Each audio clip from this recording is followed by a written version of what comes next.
Hello mga loves! So, ito na nga ang chismis. Charis.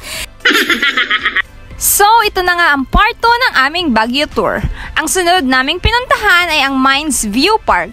Diyos ko, hindi ko na-enjoy ang moment na to kasi nga nag-LBM ako. Kung kailan ba naman nasa hikapan, saka naman labas na labas ang mga ganitong nararamdaman. Aww. Pero ang mahalaga, nag-enjoy ang iyong mga kasama. Kinabukasan ay dumiretso kami dito sa Baguio Botanical Garden. Hindi na kami pumasok sa loob at nag-picture taking na lamang kami sa background na to. Mula kasi sa itaas ay kitang-kita mo na ang mga naggagandahang mga bulaklak. Pagkatapos noon ay dumiretso na kami sa Benguet para puntahan ang strawberry farm. Kahit tirik na tirik ang araw ay ramdam na ramdam mo pa rin ang lamig ng panahon.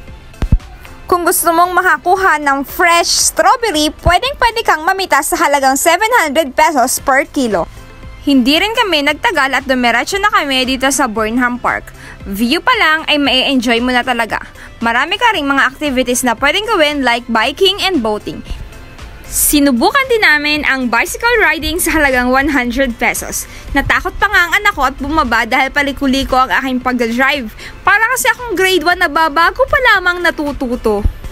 Pero ang totoo, marunong naman talaga ako, nanibago lang at hindi na ensayo. Pero kahit anong gawin ko ay hindi talaga matutot, makakabangga pa nga kami ng ibang tao. Kaya naman, sabi ko sa kapatid ko, halika't ikaw na mag-drive, ipag-drive mo kaming dalawa. Panay pa nga ang reklamo ng kapatid ko dahil ang bigat-bigat daw naming dalawa. Ikaw ba namang 20 at 50 kilos ang daladala?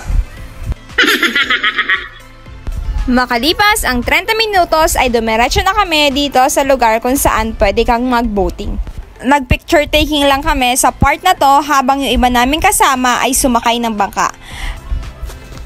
Habang naghihintay ay umupo muna kami dito sa isang tabi para makipaglaro sa mga bata naming kasama. May mga laro ang nabibili dito na pwede ring ma-enjoy ng mga batang katulad nila. May nakapagsabi nga sa amin na may playground din daw pala doon sa park na yon, kaya naman dumiretso agad kami para naman makapaglaro ang mga bata. Enjoy na enjoy naman sila.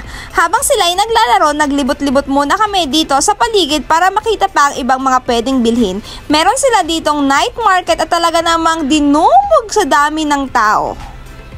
Ganito naman kaganda ang Baguio sa umaga at ganito rin kaganda ang Baguio sa gabi. Hanggang dito na lang!